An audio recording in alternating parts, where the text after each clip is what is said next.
Hello everyone, welcome to our YouTube channel. और कल के वीडियो में, मतलब इसके पहले वीडियो में, हम एंगल को कैसे मेजर करते हैं, मतलब कौन से सिस्टम्स होती है जिन सिस्टम की मदद से हम एंगल को मेजर करते हैं। तो हमने वो वाली चीज देखी थी, वो वाली system of measurement of the angle हमने देखे थे। पहली सिस्टम थी सेक्साडेसिमल सिस्टम, जिस सिस्टम में हम एंगल को डिग्री में मेजर करते हैं, और दूसरी सिस्टम थी सर्कुलर सिस्टम, जिसमें हम एंगल को रेडियन में मेजर करते हैं। तो वन रेडियन क्या होता है वो भी हमने बताया था कि वन रेडियन ऐसा एंगल होता है कि अगर आपके पास कोई भी सर्कल है, रेडियस उसकी आर है, तो सर्कल के ऊपर हमने ऐसा आर्क ड्रॉ कर दिया, या उस सर्कल के ऊपर हमने ऐसे दो पॉइंट्स ले दिए, सो दैट उन दो पॉइंट्स की मदद से जो आर्क आपको मिल रहा है, उस आर्क की जो लेंथ है, वही लेंथ, मतलब वो जो आर्क की लेंथ है वो रेडियस ऑफ अ सर्कल के बराबर है। उस केस में हम बोलेंगे कि हाँ, वो जो एंगल सबटेंड कर रहा होगा आर्क सेंटर पे, सेंट्रल एंगल सबटेंड करेगा, वो सेंट्रल एंगल वन रेडियन रहेगा, जो कि यहाँ पे भी मैंने आपको दिखाया है। वहां से ही हम स्टार्ट करेंगे, और यहाँ पे एक थ्योरम हम यहाँ पे प्रूव करने का ट्राई करेंगे कि रेडियन इज सो डिफाइंड। थोड़ा सा जल्दी प्रूव करने का ट्राई करेंगे। तो radian is so defined independent of radius of circle used, and pi radian is equal to 180 degree. लेकिन इस थ्योरम को प्रूव करने से पहले हम यहाँ पे देखेंगे कि दो चीजें हमें इंपॉर्टेंट है जो कि समझनी जरूरी है, जो आपने क्लास 10th में भी पढ़ी है। तो पहली चीज है कि अगर आपके पास कोई सर्कल है, चलो पहले तो मैं प्रैक्टिकल व्यू देता हूँ, उसके बाद थ्योरेटिकल डेफिनेशन बताता हूँ, या थ्योरेटिकल बताने की भी जरूरत नहीं है। हाँ, ये वाला एक सर्कल है, मान लो। हाँ, और दूसरा दूसरा सर्कल है हमारे पास कोई। हम्म,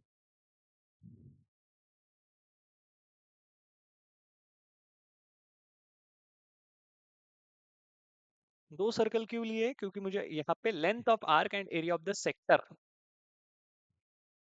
को रिलेट करवाना है। तो मान लो ये इस सर्कल का सेंटर है, और ये वाला इस सर्कल का सेंटर है। अब इस सर्कल से, इस सर्कल पे मैं कोई भी चार पॉइंट ले लूं। चार पॉइंट क्यों लेने हैं सर, बताऊंगा मैं आपको। पॉइंट ए, पॉइंट बी, और यहाँ पे point C and point D. तो यहाँ पे आपको दो आर्क नजर आएंगे, आर्क ए बी। वैसे तो बहुत सारे आर्क बन सकते हैं, लेकिन इन दो आर्क के बारे में हम बात करेंगे कि arc A B and arc C D are the two arcs we have. ये वाला जो एंगल है और ये वाला जो एंगल है, वो ये वाले सेंट्रल एंगल है, और सेंटर इस सर्कल का ओ है। तो आपको यहाँ पे आर्क नजर आ रहे हैं।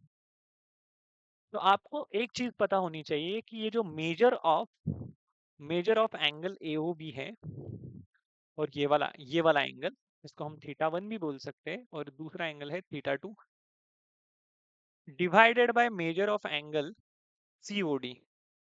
मतलब ये वाली जो दो एंगल्स है, उनके मेजर्स का जो रेशियो होगा, वो प्रोपोर्शन में होगा किसके? Length of arc, length of arc. देखो, ये मेजर ऑफ एंगल AOB दिख रहा है। हाँ, तो उस वो वाला एंगल है, वो किस आर्क को करस्पॉन्ड कर रहा है? ये वाले आर्क को करस्पॉन्ड कर रहा है ना? तो ये जो होगा, length of arc AB divided by length of arc CD के बराबर होता है ना? होता है मतलब, आपने वो क्लास 10th स्टैंडर्ड में थ्योरम प्रूव किया होगा कि the central angles are proportional to the length of the arc subtending them. The area of the sectors are proportional to the length. The central angles are proportional to the area of the sectors subtending them. तो वही चीज मैं यहाँ पे आपको बताने का try कर रहा हूँ कि length of arc AB divided by length of arc CD। ठीक है, तो ये पहला है जो आपको समझना है कि इस एंगल का मेजर थीटा 1 और इस एंगल का मेजर थीटा 2, इन दो मेजर्स का जो रेशियो है वो किसके प्रोपोर्शन में रहेगा? Length of arc AB। Theta 1 को कौन प्रोड्यूस कर रहा है? Theta 1 is the angle subtended, मतलब angle AOB is the angle subtended by arc AB। तो उसका जो मतलब मेजर ऑफ एंगल AOB के सामने कौन सा दिखेगा? Length of the arc AB दिखेगा। और मेजर ऑफ एंगल COD को कौन सबटेंड कर रहा है? मतलब एंगल सीओडी को कौन सबटेंड कर रहा है? आर्क सीडी, तो उसकी लेंथ है ना, उसकी लेंथ उसके डिवीजन में आएगी। मतलब यहाँ पे हम बोल सकते हैं कि the central angles central angles central angles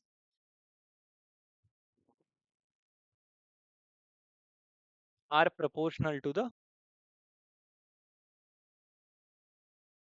are proportional to the length of arcs length of arc subtending them। जो आर्क उनको सबटेंड कर रहे हैं उनके लेंथ का रेशियो और उन एंगल्स के मेजर का रेशियो सेम रहेगा। ठीक है। अब यहाँ पे फिर से इसी सर्कल के ऊपर मैं 4 पॉइंट ले लेता हूँ, ए बी और यहाँ पे सी एंड ई। ज्वाइन कर देता हूँ मैं इस सेंटर ऑफ द सर्कल को सभी पॉइंट से, तो मेरे को बहुत सारी रेडियस यहाँ पे दिखेगी। हाँ, तो मैंने क्या किया, ओरिजिन को इन पॉइंट से ज्वाइन कर दिया, तो मेरे को सेक्टर्स नजर आ रहे हैं, है ना। I am finding the sectors here. तो यहाँ पे मेरे को यहाँ पे सेक्टर्स नजर आ रहे हैं, तो ये वाली एक सेक्टर है और ये वाली एक सेक्टर है। ओके, तो ये वाली जो सेक्टर है that is sector A O B, है ना। इसको हम ऐसे भी बोलते हैं, सेक्टर ओ ए बी। ठीक है। और ये वाली जो सेक्टर है वो है sector O C D, sector O A B and sector O C D. तो इन सेक्टर का जो एरिया है, मान लो इसका एरिया होगा A1 और इसका एरिया होगा A2। तो ये जो एरियाज है ना, एरियाज, ये किसके ऊपर डिपेंड करते हैं? ये डिपेंड करते हैं सेंट्रल एंगल के ऊपर। इसको मान लो मैंने थीटा 1 बोल दिया, थोड़ा सा मुझे इन एरियाज को साइड में लिखना चाहिए था। हाँ, तो इस सेक्टर का एरिया है A1, सेक्टर का एरिया है A2, और ये वाला जो सेंट्रल एंगल है, measure of central angle AOB is theta 1, major of central angle COD is theta 2। तो इस केस में मैं यहाँ पे बोलूंगा कि मेजर ऑफ को मैंने इस पेन से लिखना चाहिए, measure of angle AOB upon measure of angle COD is equals to area of sector, area को ए ऑफ लिखना चाहिए, हाँ, area of sector OAB upon area of sector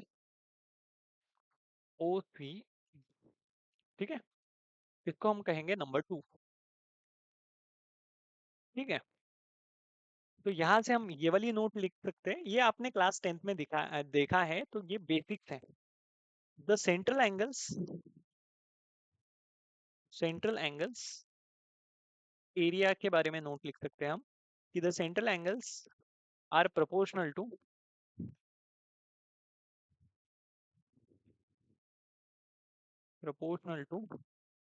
the areas, यहाँ पे लेंथ ऑफ आर्क, यहाँ पे areas of sector. The central angles are proportional to, और we should write the measure of central angles. Okay, we should write, हमें क्या लिखना चाहिए था, मेजर ऑफ सेंट्रल एंगल्स, क्योंकि मेजर है ना।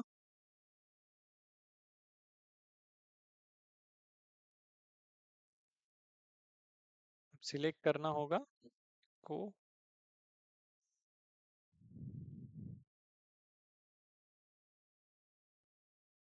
अरे यार,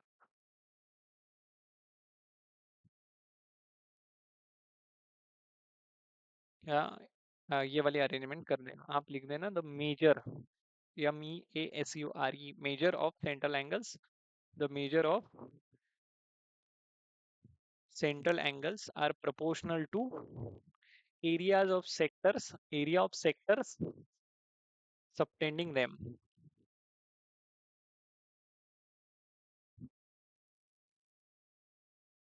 इन शॉर्ट इन शॉर्ट मैं यहाँ पे ये बताना चाहता हूँ कि आपका जो, हाँ, ये वाली आर्क, ये वाला जो आर्क A1 है ना, आर्क ए वन नहीं, ये वाला जो आर्क ए बी है, उस आर्क की लेंथ आप एस वन बोल देना,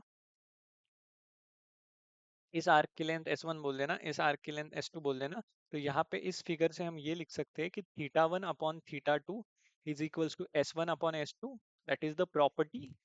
एंड यहाँ पे बोल सकते हैं theta one upon theta two is equals to A one by A two, okay, where theta 1 and theta 2 are the central angles subtended by corresponding arcs or corresponding areas of the sector, okay। तो यहाँ पे हम बोलेंगे कि radian is so defined independent of radius of a circle used. तो उसके लिए देखो, उसके लिए यही फिगर हम यूज करेंगे, और इस फिगर में मैं बोलूंगा कि आप इस ओबी को थोड़ा सा एक्सटेंड कर लेना, ठीक है, ये सी पॉइंट तक। तो यहाँ से आप कौन सी बात मतलब एक्सट्रैक्ट कर सकते हो? लेंथ ऑफ आर्क आपको पता है क्या? हाँ, एरिया ऑफ द सेक्टर, अगर area of the circle,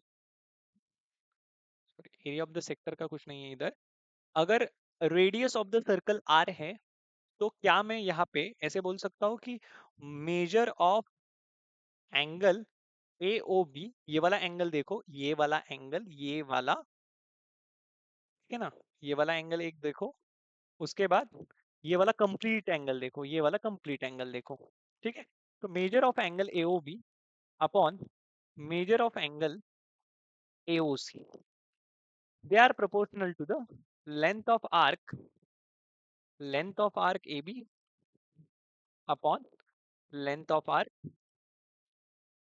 BC, ठीक है। तो अगर ऐसा है, by this property, because क्या लिखना है इसका reason, the central angles, the measure of central angles are proportional to the lengths of arc, length of arcs subtending them, the measures of central angles are proportional to the length of arcs subtending them, ठीक है। तो measure of angle AOB क्या आ रहा है? Measure of angle AOB आपको नहीं पता है, या पता है? इसी को हम वन रेडियन लिख सकते हैं ना, इसी स्टेप में लिखते हैं। मेजर ऑफ एंगल एओबी को हम वन रेडियन बोलते हैं, क्योंकि यहाँ पे रेडियस सर्कल की आर है, और उस ए बी आर्क जो है उसकी आर्क लेंथ आर के बराबर है, तो ये वन रेडियन है। Upon measure of angle AOC, क्या मैं इसको 180 डिग्री लिख सकता हूँ, क्योंकि ये स्ट्रेट एंगल है, 180 डिग्री लिखा मैंने, is equals to length of arc A B. Length of arc A B को मैंने कहा, हाँ, एक को डिग्री में एक को रेडियन में क्यों लिख रहा हूँ मैं, वो आपको समझ में आएगा, क्योंकि मुझे दिखाना है कि pi radian is equal to 180 degree. हाँ, तो लेंथ ऑफ आर्क आपको क्या दिख रहा है? आर के बी, आर के बी की लेंथ तो आर के बराबर है, इसीलिए तो हमने मेजर ऑफ एंगल एओबी को वन रेडियन कहा ना। और लेंथ ऑफ आर्क बीसी, तो आर्क बीसी ना पूरे सर्कल का पेरीमीटर यानी सरकमफेरेंस क्या है? 2 पाई आर। तो बीसी, ये जो आर्क है, वो तो सर्कल के सरकमफेरेंस के हाफ है, तो इसको मैं लिख सकता हूँ half of 2 pi R, half of 2 pi R, यानी मैं लिख सकता हूँ कि one radian upon 180 degrees equals to, ये देखो आर से आर कैंसिल होगा, टू से टू कैंसिल होगा, तो यहाँ पे बचेगा 1/पाई। तो क्या आपको यहाँ पे नजर आ रहा है कि one radian is equals to 1/पाई इंटू 180 डिग्रीज, या अभी इस 180 डिग्री को मेजर ऑफ एंगल एओसी भी आप बोल सकते हो। तो मुझे बताओ, क्या ये रेडियन, वन रेडियन डिपेंड करता है क्या रेडियस ऑफ द सर्कल के ऊपर? नहीं, क्योंकि रेडियस वाली टर्म्स अल्टीमेटली कैंसिल ही हो रही है, तो आप वो बुक से थोड़ा सा देख लेना, ठीक है, और लिख लेना। तो one radian is equal to 1/पाई, तो पाई अगर इस वन रेडियन से मल्टीप्लाई हो जाएगा, तो ये बन जाएगा pi radian is equal to 180 degrees. समझ में आ रहा है आपको? Pi radian is equal to 180 degrees, ठीक है। पाई रेडियन कितना होता है? 180 डिग्रीज होता है। तो मैं आपको यहाँ पे कन्वर्जेंस बताता हूँ, कन्वर्जेंस। हाँ, तो उससे पहले एक थोड़ा सा बेसिक मैथ्स यूज कर कर मैं आपको पूछूंगा, पाई रेडियन अगर 180 डिग्री के बराबर होता है, तो वन रेडियन कितने डिग्रीज के बराबर होता है? तो आप क्या करते थे? क्रॉस मल्टीप्लाई करते थे ऐसे, है ना। तो x degrees equals to 180 upon 180/पाई इंटू 1, और ये जो आंसर आएगा वो डिग्री में आएगा। तो मैंने कहा x degrees is equal to 180/पाई डिग्रीज। तो यहाँ से मैं बोल सकता हूँ कि आपका जो 1 रेडियन है वो x डिग्रीज के बराबर है ना, that x degrees 180 upon pi degrees. समझ में आ रहा है आपको? तो मैं कहूंगा 1 रेडियन, सबसे इंपॉर्टेंट बात, 1 रेडियन 180 अपॉन पाई डिग्रीज के बराबर होता ठीक है। सारी चीजें यहाँ पे प्रूफ हो रही है ना, सभी चीजों के प्रूफ दिए जा रहे हैं। ऐसा नहीं कि ये ए होता है ना, ये ऐसे आता है, ये ऐसे आता है, ऐसे बता रहा हूँ। ऐसे नहीं है कि 1 रेडियन 180 अपॉन पाई डिग्रीज होता है। ठीक है, तो समझ लेना, आप चीजों को समझना इंपॉर्टेंट है, रटना इंपॉर्टेंट नहीं है। so that you can solve the problem, you can attack on the problem which are given। ठीक है, प्रॉब्लम्स which are given, उन प्रॉब्लम्स को आप टैकल कर सकते हो। तो अब यहाँ पे और एक मैथमेटिकल चीज, कि अगर पाई रेडियन 180 डिग्रीज के बराबर है तो 1 डिग्री कितने रेडियन के बराबर है? तो यहाँ पे मैं एक्स यूज किया था, तो वाई रेडियन के बराबर होगा ऐसे मान लेते हैं। तो उसके लिए हम क्या करते थे? Cross multiplication. तो ये pi into 1/180 is equals to Y radian, तो ये भी रेडियन में कन्वर्ट हो जाएगा। तो हम बोलेंगे कि यहाँ से हमें वाई रेडियन आ रहा है pi upon 180 radian, and that is हम बोल सकते हैं कि 1 degrees is equals to pi upon 180 radian. तो दूसरी इंपॉर्टेंट बात, 1 degree is equals to pi upon 180 radian. ठीक है, रेडियन लिखना चाहिए मुझे। 1 degree is equals to pi upon 180 radian. 1 degree pi upon 180 radian के बराबर है। तो अगर कोई भी एंगल दिया जाएगा तो उससे उसको आप, हाँ, कोई भी एंगल अगर डिग्री में दिया जाएगा, देखो इन्हीं चीजों से हम यहाँ पे कन्वर्जेंस लिखेंगे। तो पहली बात, convergence from degree to radian. Degree, अगर कोई एंगल डिग्री में दिया रहेगा उसको रेडियन में कैसे कन्वर्ट करना है? From degree to radian, D for degree, R for radian, समझ लेना। डिग्री टू रेडियन मतलब रेडियन में हमें आंसर चाहिए, डिग्री में दिया रहेगा। तो डिग्री में जो आंसर है उसको अगर आप पाई अपॉन 180 से मल्टीप्लाई करते हो तो जो कुछ भी आंसर है वो रेडियन में कन्वर्ट हो जाएगा। That is the first formula. Okay, इसका एग्जांपल दे क्या? एग्जांपल दे। हाँ, तो मैं आपको पूछूंगा कि 120 degrees is equals to how many radians. तो रेडियन में कन्वर्ट करना है, तो रेडियन में अगर कन्वर्ट करना है तो आपको ऐसे लिखना पड़ेगा कि ये जो 120 डिग्री है ना, उस 120 को आप पाई अपॉन 180 से मल्टीप्लाई करना, और प्लीज यूनिट रेडियन दे देना। तो देखो, 6 62 120, 63 180, तो 2 पाई/3 रेडियन। तो one hence 180 degree 120 degree is equal to 2 पाई/3 रेडियंस। तो ये आप समझ लेना। आई होप आपको समझ रहा होगा। अब हम from radian to degree conversion करेंगे, फ्रॉम रेडियन टू डिग्री। तो अगर कोई चीज डिग्री में कन्वर्ट करनी है रेडियन से, तो आप उसको 180 अपॉन पाई से मल्टीप्लाई कर लेना, और प्लीज यूनिट आप डिग्री का दे देना। फॉर एग्जाम्पल 135, 135 नहीं, हमें रेडियन का डिग्री में कन्वर्ट करना है। तो मैं आपको बोलूंगा कि 3 पाई/4 is equal to how many degrees. Okay, क्योंकि ये रेडियन में है, 3 पाई/4 radian is equal to how many degrees. तो आपको क्या करना पड़ेगा? इस 3 पाई/4 को 180 अपॉन पाई से मल्टीप्लाई करना पड़ेगा, है ना। तो आपको लिखना पड़ेगा कि ये जो आपका 3 पाई/4 रेडियन है, उसका जो 3 पाई/4 दिख रहा है उसको आप 180 अपॉन पाई से मल्टीप्लाई कर लेना, और प्लीज यूनिट आप डिग्री दे देना, क्योंकि आपने उस रेडियन वाले चीज को 180 अपॉन पाई से मल्टीप्लाई किया है, तो यूनिट भी आपका यहाँ पे कन्वर्ट हो जाएगा। तो यहाँ पे क्या हो रहा है? पाई से पाई कैंसिल हो रहा है ना। उसके बाद 4 4 16 एंड 4 3 हाँ, 4 4 16, 4 5 कितना होता है?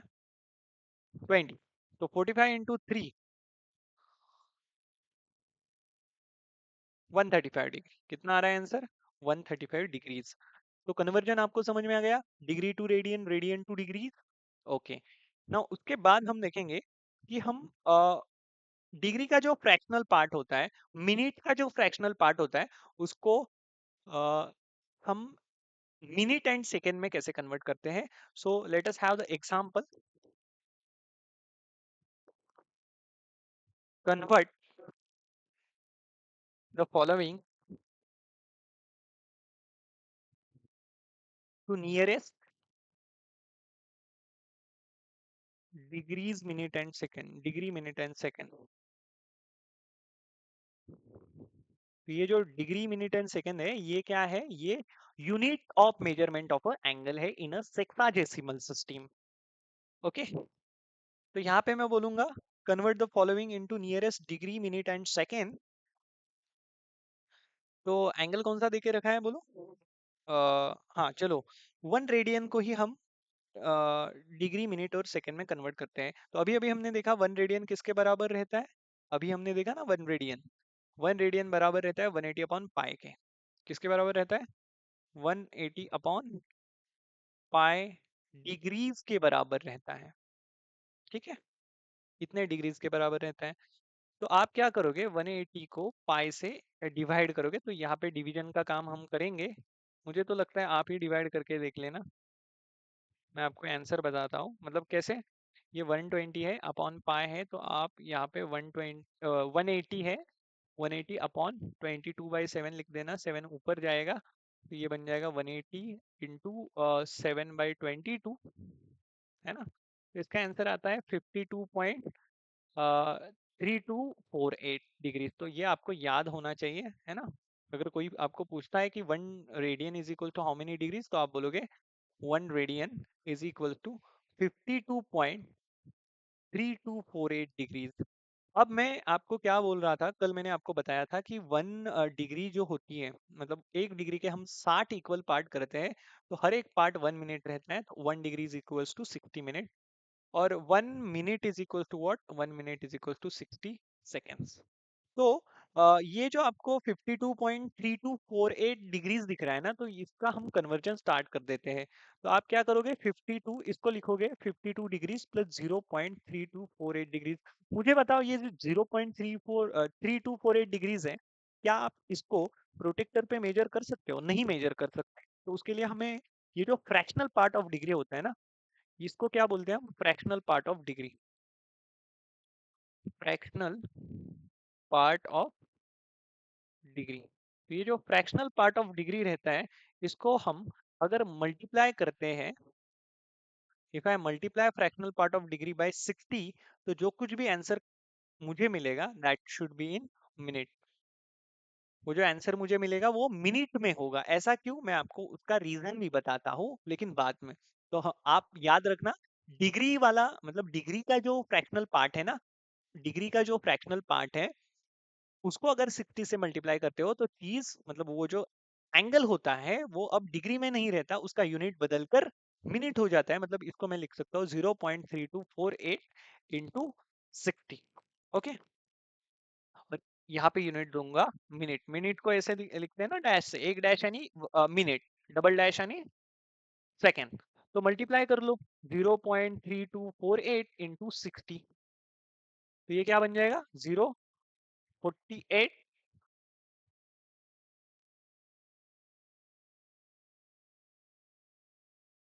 एंड 4 जीरोस आते हैं. तो ये क्या बन गया, 19.3880. तो इसको मैं लिख सकता हूँ 52 डिग्रीज प्लस 19.3880 मिनट. ये जो 0.3880 है ना, ये फ्रैक्शनल पार्ट ऑफ मिनट है. क्या है? Fractional part of minute. तो इसको मैं कैसे लिखूंगा, 52 डिग्रीज प्लस, इसको मैं लिख सकता हूँ ऐसे, लिख सकता हूँ ना, 19 52 degrees plus 19 minutes plus 0.3880 minutes. ठीक है ना. अब मैं क्या करूंगा, ये जो 19 मिनट्स है ना, इसको मैं इस 52 डिग्री के साथ चिपका सकता हूँ, है ना. इसके साइड में लिख सकता हूँ. तो मतलब इसका ये मीनिंग है कि 52 डिग्रीज, उसमें एडिशनल कितने मिनट्स है, 19 मिनट्स एडिशनल है. तो यहाँ पे प्लस का साइन देने की कोई जरूरत नहीं पड़ती है. और ये जो प्लस का 0.3880 मिनट है, इसको हम बोलते हैं, क्या बोलते हैं हम इसको? फ्रैक्शनल पार्ट ऑफ, इसको हम बोलेंगे fractional part of minute. Fractional part of minute, तो पॉइंट के बाद जो रहता है वो फ्रैक्शनल पार्ट ऑफ मिनट रहेगा। ठीक है, तो ये जो फ्रैक्शनल पार्ट ऑफ मिनट है ना, इसको अगर आप 60 से मल्टीप्लाई करते हो तो जो कुछ भी आंसर आएगा वो आपका सेकेंड में कन्वर्ट हो चुका होगा। ठीक है, ऐसा क्यों होता है? I will give you reason, patience रखो। तो इस 0.3880 को मैंने 60 से मल्टीप्लाई कर दिया और यूनिट लगा दिया सेकेंड, क्योंकि अब ये 60 से मल्टीप्लाई होने के कारण इसका क्या हो गया है, इसका कन्वर्जन अब सेकेंड में हो चुका है। तो यहाँ पे करते हैं ऑपरेशन 0.3880 इंटू 60, एक जीरो और एक जीरो,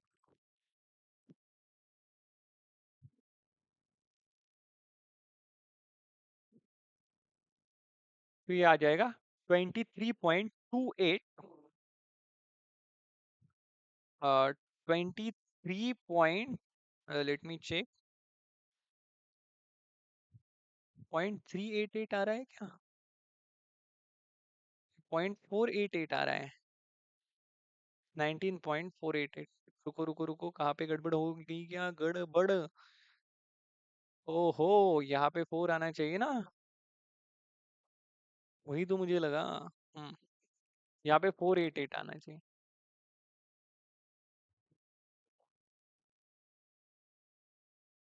4 यहाँ पे आना चाहिए, 4 यहाँ पे आना चाहिए, 4। हाँ, कैलकुलेशन, ओके ओके। तो ये जो आपका फ्रैक्शनल पार्ट ऑफ डिग्री है 0.4880, उसको आप क्या करोगे? उसको आप 0.4880 को आप अगर 60 से मल्टीप्लाई करते हो तो ये बनेगा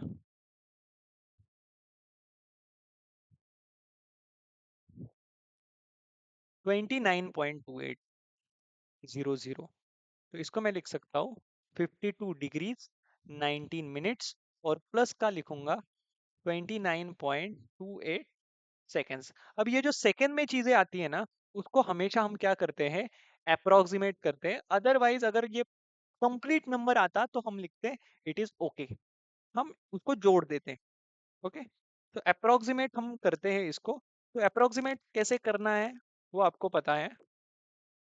या अप्रोक्सीमेट करना यानी आपके फिजिक्स के लैंग्वेज में राउंड ऑफ करना है, या मैथ्स की लैंग्वेज है वो राउंड ऑफ करते हैं हम। तो राउंड ऑफ क्या करेंगे इसका? 29 पॉइंट, हाँ, अगर डेसिमल प्लेस में अगर 5 रहता है, देखो 29.28 को अप्रोक्सीमेट कैसे करोगे आप? 29.3, क्योंकि ये जो 8 है वो 5 से बड़ा है, तो इस 2 को बदल के 3 लिख सकता हूँ।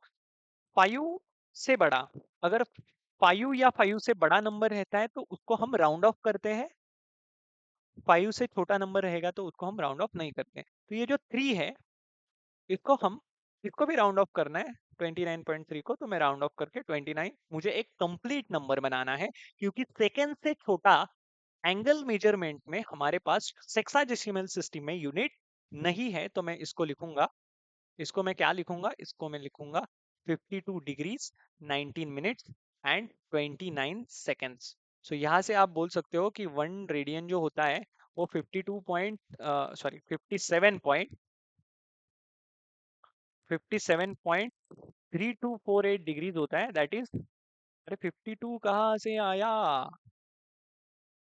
57 है ये, गलती से मैंने 52 कर दिया, sorry for that.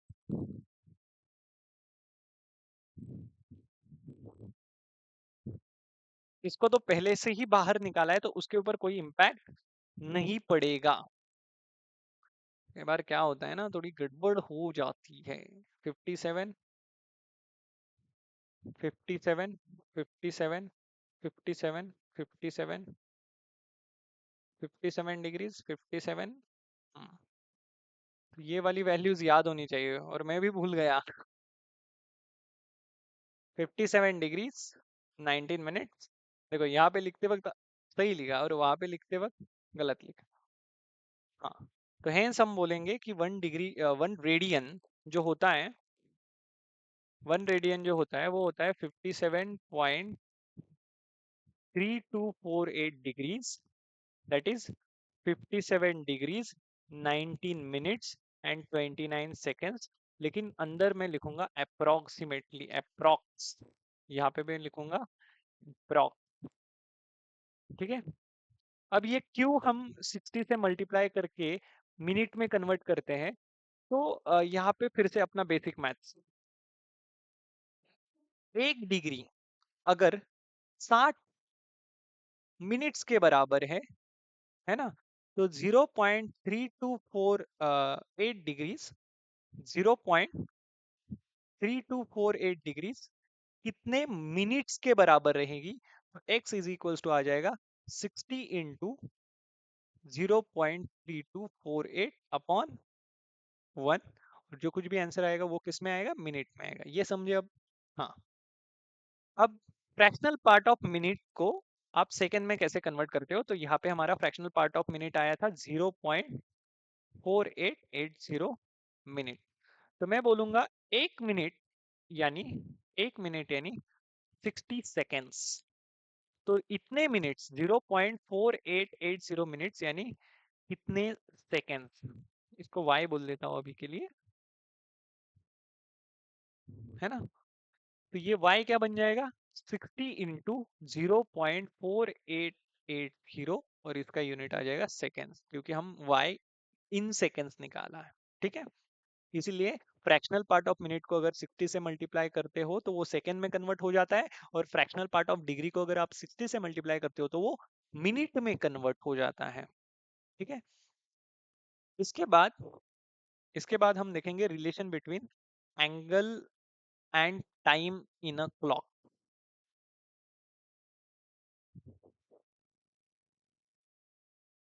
Relation between angle and time in a clock, in a clock. तो क्लॉक में मैंने मैंने क्या बोला था, वो जो डिग्री और डिग्री का जो छोटा वाला यूनिट होता है, मतलब डिग्री से छोटा वाला यूनिट एंगल मेजरमेंट का वो होता है मिनट, डिग्री का छोटा यूनिट मिनट, एंड मिनट से छोटा यूनिट सेकेंड, ठीक है। अब वो जो रहते हैं वो एंगल के यूनिट्स रहते हैं, और यहाँ पे हम एंगल और टाइम को क्या कर रहे हैं, रिलेट कर रहे हैं। तो कैसे, क्लॉक में। कहाँ पे रिलेट कर रहे हैं, क्लॉक में। तो ये आपके पास मान लो बड़ा सा क्लॉक है। हम्म, अरे अरे अरे, कहाँ चला गया, ये बड़ा सा क्लॉक है, नहीं आ रहा क्या? हाँ, ये बड़ा सा क्लॉक है। यहाँ पे आपके 12, हाँ, यहाँ पे 12 है, यहाँ पे, चलो, एक है, 2 की मार्क है, 3 की मार्क होगी यहाँ पे। के लिए थोड़ा सा अप्रोक्सीमेट तो करना पड़ेगा, लाइंस वगैरह ड्रॉ करनी पड़ेगी। चलो, लाइंस ड्रॉ करके थोड़ा सा एक क्लॉक को अगर अच्छा बनाया जाए ना, तो आपको चीज़ें अच्छे से समझ में आएगी।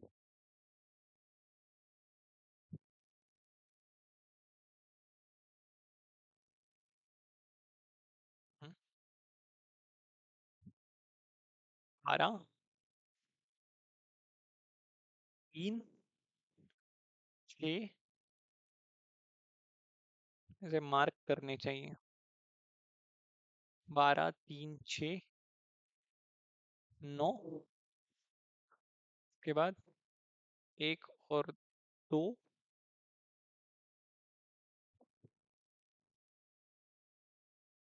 4 और 5,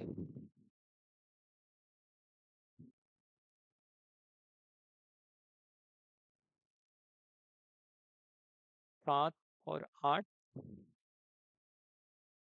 9, 10 और 11।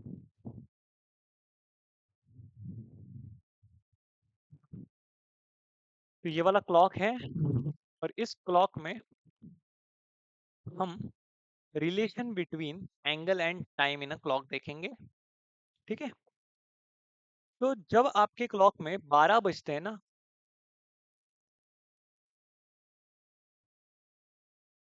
जब क्लॉक में 12 बजते हैं तो ये मान लो ये वाला आपका सेकेंड हैंड है।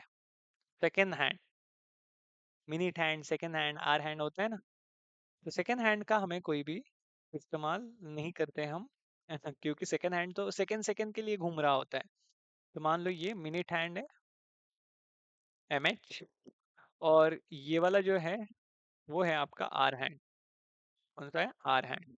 तो जब 12 बजेंगे तो ये मिनट हैंड और आर हैंड कोइंसाइड करेंगे एक दूसरे के ऊपर।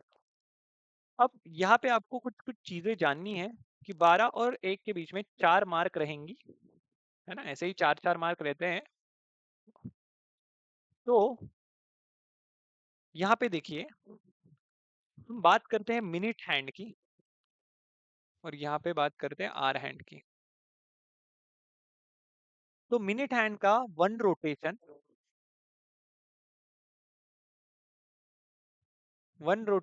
इज इक्वल टू 360 डिग्री, और आर हैंड का एक rotation is equal to 360 degree. ठीक है, जब मिनट हैंड एक रोटेशन कंप्लीट करता है तो इसका मतलब मिनट हैंड ने 60 मिनट्स कंप्लीट कर दिए। कितने मिनट्स कंप्लीट कर दिए? 60 मिनट्स। आर हैंड जब एक रोटेशन कंप्लीट करता है तो आर हैंड ने कितने आवर्स कंप्लीट कर दिए? 12 घंटे कंप्लीट कर दिए। ठीक है, अब मिनट हैंड को देखिए पहले। इसका मतलब एक रोटेशन 360 डिग्री होता है, एक रोटेशन 60 मिनट के बराबर होता है। तो मैं बोल सकता हूँ कि अगर आपका मिनट हैंड 360 डिग्री घुमा है, इसका मतलब उसने 60 मिनट कंप्लीट कर चुके हैं, मतलब वो कर चुका है। तो अगर 1 मिनट होगा, 60 मिनट्स में 360 डिग्री कवर करता है, 1 मिनट में वो कितना कवर करेगा? 1 मिनट में वो कवर करेगा, देखो, रेशियो एंड प्रोपोर्शन अगेन आ गया, क्रॉस मल्टीप्लीकेशन। 1 मिनट में वो 360 अपॉन 360 यानी,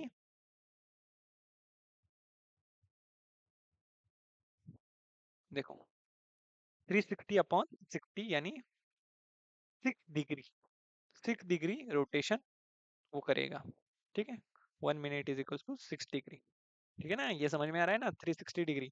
1 मिनट अगर मिनट हैंड अगर 60 मिनट घूमता है, या मिनट हैंड अगर 60 मिनट कंप्लीट कर देता है तो वो 360 डिग्री घूमता है।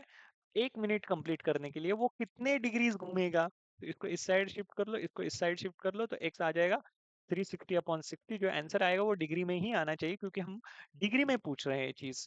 तो 60 अपॉन 360, 6 6 तो 6 डिग्री आ जाएगा। इसका मतलब है, पहली note, note number 1, when minute hand when minute hand complete 1 minute, 1 minute, it will be rotated by,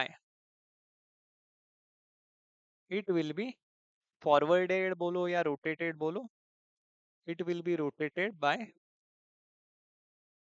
6 degrees. कितनी डिग्री से वो रोटेट करता है? 6 डिग्रीज से वो रोटेट करता है। आर हैंड की तरफ चलो। आर हैंड में क्या बोल रहे हैं? एक रोटेशन यानी 360 डिग्री होता है आर हैंड, एक रोटेशन के बाद, मतलब 12 घंटों के बाद एक रोटेशन कंप्लीट करेगा। तो इसका मतलब है कि अगर आर हैंड ने 360 डिग्री कंप्लीट किए हैं, इसका मतलब आर हैंड ने 12 घंटे कंप्लीट किए हैं। मतलब आर हैंड को 360 डिग्री अगर घूमना है तो उसके लिए 12 घंटे लगेंगे। तो यहाँ पे क्रॉस मल्टीप्लिकेशन से देखो, वाई डिग्रीज वो करेगा जब 1 आवर घूमेगा। ठीक है, एक आवर में वाई डिग्रीज कंप्लीट करेगा मान लो। तो मैं बोल रहा हूँ कि 360 डिग्री रोटेशन के लिए 12 घंटे लगते हैं। तो 1 घंटे के लिए कितने डिग्रीज का रोटेशन होगा, है ना? 12 घंटों में 360 डिग्री रोटेट होता है, तो एक आवर में कितने डिग्रीज रोटेट होगा? तो ये बन जाएगा x इज इक्वल्स टू, या y बोला है तो यहाँ पे y ही बोलना, y डिग्रीज। तो y is equals to 360 divided by 12, और ये आएगा डिग्रीज में, तो y आ जाएगा 30 डिग्रीज। तो 1 आवर घूमता है यानी 30 डिग्रीज घूमता है। तो मैं यहाँ पे लिख सकता हूँ कि 1 आवर अगर आर हैंड घूमता है तो इसका मतलब उसने 30 डिग्रीज कंप्लीट कर दिए। ठीक है। So second note, when hour hand complete 1 hour, it will be rotated by, it will be rotated by 30 degrees. तो कितना रोटेशन करेगा वो एक घंटे में? आर हैंड एक घंटे में 30 डिग्रीज का रोटेशन करेगा। हाँ, अब इन्हीं दो, इन दोनों को साथ में अगर क्लब करेंगे हम, तो हम बोल सकते हैं, क्या बोल सकते हैं, एक आर अगर आर हैंड को कंप्लीट करना है तो उसके लिए 30 डिग्रीज लगते हैं। तो 60 मिनट्स के लिए आर हैंड को कितने मिनट कितने डिग्रीज घूमना पड़ता है? 60 मिनट्स के लिए। तो दोनों को क्लब नहीं कर रहे हैं एक्चुअली, इसी को एक्सटेंड कर रहे हैं। एक आर के लिए 30 डिग्री घूमना पड़ता है। आर हैंड जब एक आर कंप्लीट करता है तो वो 30 डिग्री से घूमता है, यानी 60 मिनट में, 60 मिनट जब होते हैं, मिनट हैंड जब 60 मिनट कंप्लीट करता है तब आर हैंड 30 डिग्री का रोटेशन करता है। तो इसका मतलब मिनट हैंड जब 1 मिनट का रोटेशन करेगा तो आर हैंड कितने डिग्री से घूमेगा? तो अब इसके लिए फिर से क्रॉस मल्टीप्लीकेशन, समझ नहीं आ रहा होगा तो फिर से बैक ले सकते हो आप, है ना। तो ये आ जाएगा x is equals to 30/60, answer should be in degrees, क्योंकि x डिग्री में पूछा है, तो ये आ जाएगा 1/2 डिग्रीज। तो इसका मतलब क्या है? इसका मतलब थर्ड नोट से आपको समझ में आएगा, when minute hand, minute hand completes 1 minute, जब मिनट हैंड 1 मिनट कंप्लीट करेगा, कंप्लीट्स 1 मिनट,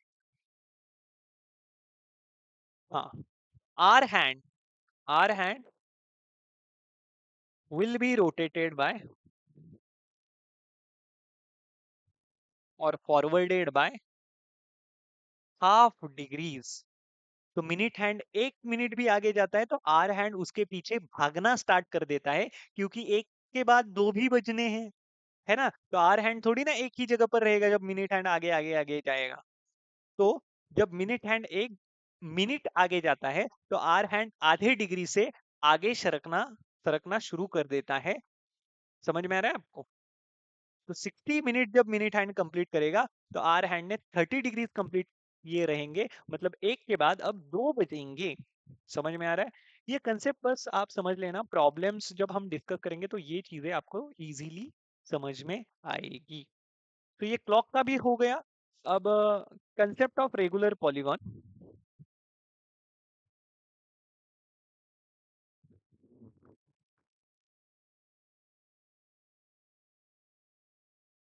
तो आपने अपने लोअर स्टैंडर्ड्स में देखा होगा कि रेगुलर पॉलीगॉन यानी ऐसा पॉलीगॉन जिसके साइड एंगल्स सेम रहते हैं, है ना। साइड एंगल्स सेम रहते हैं। तो रेगुलर पॉलीगॉन यानी ऑक्टागॉन, सेप्टागॉन, हेक्सागॉन, पेंटागॉन, है ना। क्वाड्रिलैटरल भी उसमें आता है, क्वाड्रिलैटरल में स्क्वायर आता है उसमें, है ना। तो कंसेप्ट ऑफ रेगुलर पॉलीगॉन, इसमें आपको दो चीजें मैं बताऊंगा। पहला है एक्सटीरियर एंगल, ये बोलूंगा, plus interior angle. Exterior angle और इंटीरियर एंगल की सम होती है 180 डिग्रीज, ये वाली पहली चीज। और एन को बोलूंगा number of sides of the regular polygon, N को क्या बोलूंगा? Number of sides of regular polygon.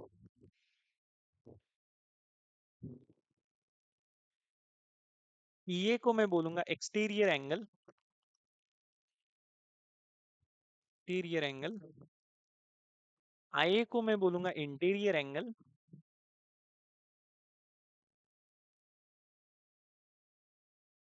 तो एक्सटीरियर एंगल और इंटीरियर एंगल का सम 180 डिग्रीज होता है, किसके लिए? रेगुलर पॉलीगॉन के लिए। एन को मैंने बोला है number of sides of the regular polygon. तो नंबर ऑफ साइड्स निकालने का फॉर्मूला है 360 degree upon exterior angle. 360 degrees को अगर आप exterior angle in degrees, exterior angle in degrees, ये बात किस में चल रही है सारी? इन डिग्रीज में। तो आपको number of sides of the regular polygon मिल जाएंगे। ठीक है। अगर मैंने बोला मेरे पास हेक्सागोन है, कौन सा गॉन है? हेक्सागोन। तो हेक्सागोन के लिए एन कितना होता है? 6। यानी इसके लिए हम बोल सकते हैं 6 is equal to 360 degree upon exterior angle. तो हेक्सागोन के लिए एक्सटीरियर एंगल आ जाएगा 360 डिग्रीज डिवाइडेड बाय 6, यानी 60 डिग्री। तो हेक्सागोन का एक्सटीरियर एंगल क्या रहता है? 60 डिग्री। अगर एक्सटीरियर एंगल 60 डिग्री रहता है तो इंटीरियर एंगल क्या रहेगा? 180 माइनस 60, यानी 120 डिग्री। समझ में आ रहा है? क्योंकि उन दोनों का सम कितना होता है? 180 डिग्रीज होता है। अब इसके बाद नेक्स्ट कंसेप्ट है concept of length of the arc and area of the, concept of length of arc and area of sector. Okay, 5-10 minute में ये चीजें खत्म हो जाएगी। बहुत ही सिंपल है। हाँ, तो उसके लिए एक सर्कल आप कंसिडर कर लेना। अच्छा सा सर्कल हमने कंसिडर किया है। सर्कल लग रहा है क्या? अब लग रहा है। तो इस सर्कल का सेंटर होगा ओ। यहाँ पे फिर से एक सर्कल कैसे बन गया? ओ,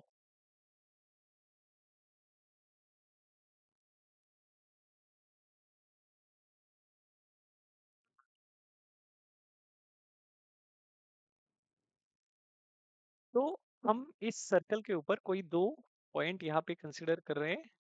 point A and point B, इनके जरिए हमें एक आर्क भी मिलेगा और हमें एक सेक्टर भी मिलेगा। हमें जो सेक्टर मिल रहा है वो ये वाला सेक्टर है, और हमें जो आर्क मिल रहा है वो ये वाला आर्क है।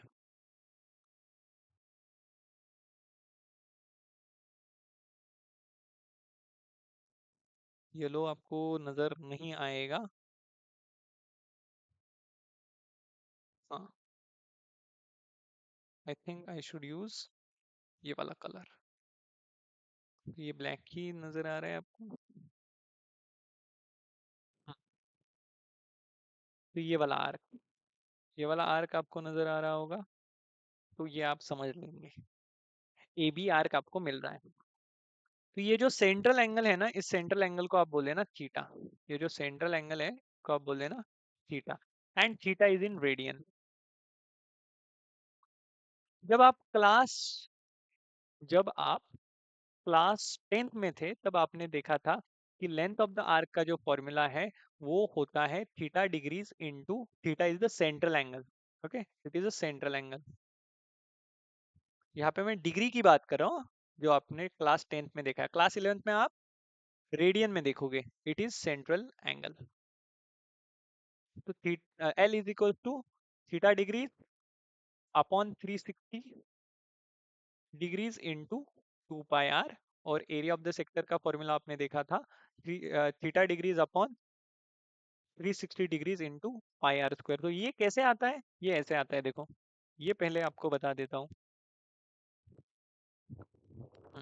तो उसके लिए शेप मुझे लेना जरूरी है। सर्कल का एक शेप लेता हूँ, को थोड़ा बड़ा करता हूँ। यस। तो यहाँ पे हम इसका सेंटर ये वाला कंसिडर करेंगे। तो इस सर्कल में आप देखिएगा, आपके पास ये वाला एक सेक्टर एंड क्या है, थीटा डिग्री में है। आपके पास ये वाला सेक्टर आपको नजर आ रहा है, और यहाँ पे आर्क भी नजर आ रहा है। ये वाला आर्क है, आर्क ए बी।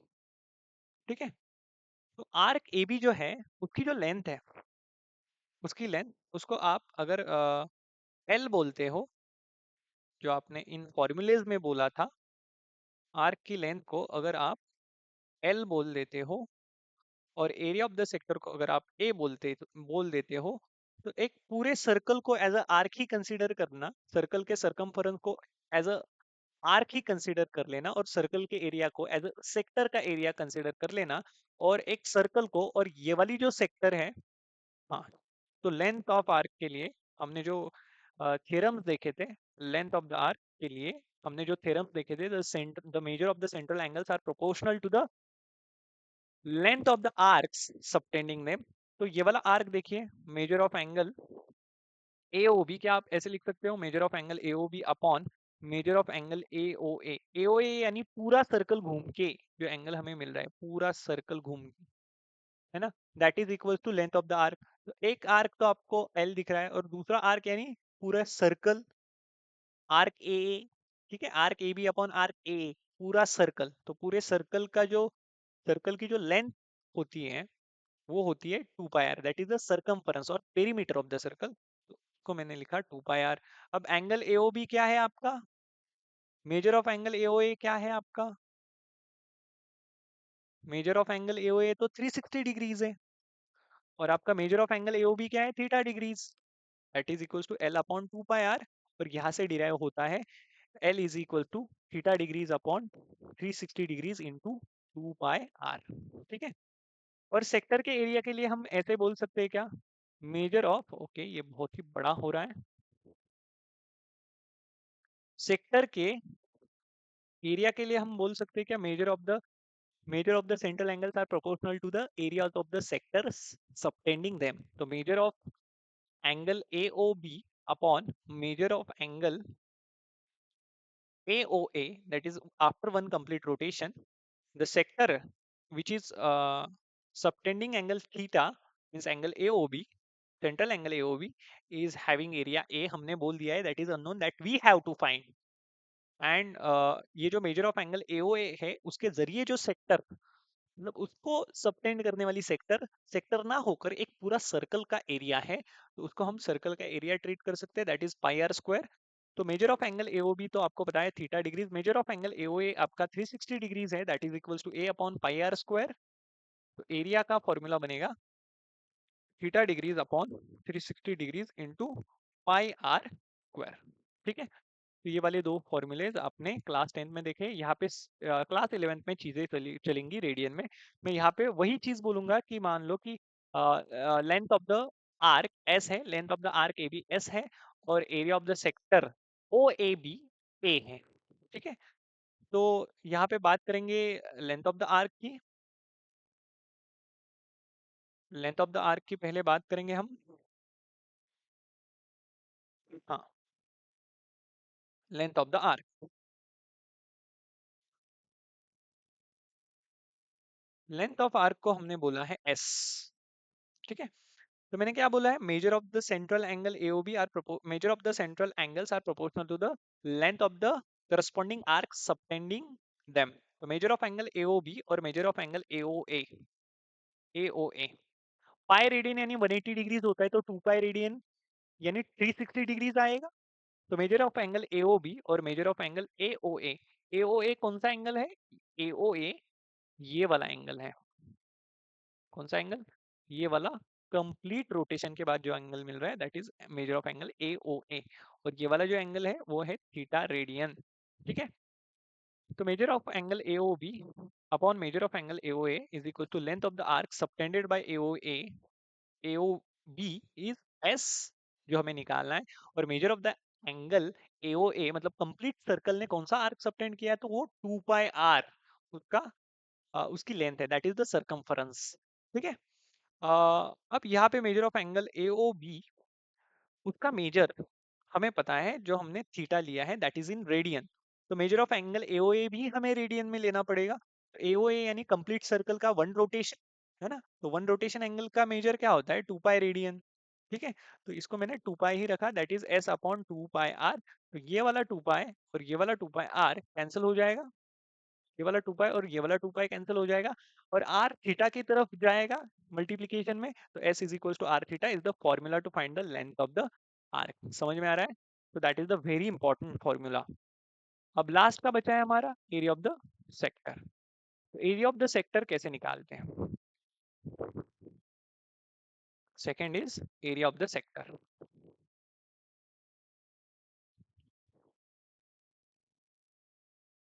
तो measure of the central angles are proportional to the corresponding areas of the sector subtending them, okay.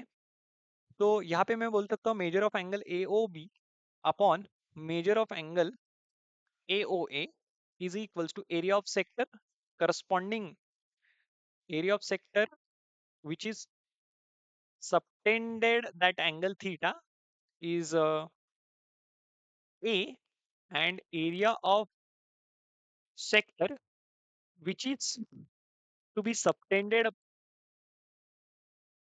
by angle or which is subtending angle AOA. Area A जो आपको दिख रहा है ए capital A, वो theta इस central angle को subtend कर रहा है और पूरे सर्कल का area measure of angle AOA को सबटेंड कर रहा है, that is pi are square में यहाँ पे लिखूंगा पूरे सर्कल का एरिया। ठीक है, अब देखो ध्यान से, measure of angle AO B क्या है, थीटा रेडियंस, और measure of angle AO A क्या है, 2 पाई हमने बोल के रखा है, तो ये ए अपॉन पाई आर स्क्वायर बन जाएगा। तो यहाँ पे पाई से पाई कैंसिल हो जाएगा, पाई से पाई, और ये आर स्क्वायर यहाँ से यहाँ पे जाएगा, तो ये बन जाएगा half r square theta, and that is equal to A, and this implies, हम बोल सकते हैं कि ये जो एरिया ऑफ द सेक्टर है वो बन जाएगा, उसका फॉर्मूला बन जाएगा half r square theta. Remember theta is in radian, remember theta is in radian. ठीक है, और यहाँ पे मैं आपको और थोड़ा सा इसको जनरलाइज करना चाहता हूँ, तो ये जो आपको हाफ आर स्क्वायर थीटा नजर आ रहा है या दिखाई दे रहा है, क्या मैं इसको ऐसे लिख सकता हूँ, half of r into r theta. और अभी अभी हमने प्रूव किया था कि लेंथ ऑफ द आर का फॉर्मूला तो आर थीटा होता है, S is equal to r theta, so can I replace this r theta by S, yes I can replace, so formula क्या बन जाएगा, हाफ आर एस। तो यहाँ पे हम ये वाली चीज भी बोल सकते हैं कि area of the sector is half r square theta is equals to half into r S. Remember theta is in radian, theta किस में है, रेडियन में है। And that is all about this chapter. ये जो चीजें थी, ये वाली चीजें इस चैप्टर की बेसिक्स चीजें थी जिनसे आप एग्जाम्पल्स इजीली सॉल्व कर सकते हो, इसके अलावा इस चैप्टर में कुछ भी नहीं है। तो this is the second part and first part was uploaded. तो आप देख सकते हो, अगर आपको वीडियोस पसंद आ रहे हैं तो आप अपने दोस्तों के साथ भी ये वाला मतलब ये वीडियोस शेयर कर सकते हो। And all the best. और आपको प्रॉब्लम खुद से लगाने हैं, अगर मेरे को टाइम परमिट करता है तो मैं भी प्रॉब्लम्स यहाँ पे डिस्कस करूंगा, लेकिन अगर मैं प्रॉब्लम्स सारे प्रॉब्लम सॉल्व करवा दूं तो आप मेंटली हैंडीकैप्ड बनोगे। So you have to develop your own approach in order to tackle the difficult problems or critical problems in mathematics. So all the best and Jai Hind.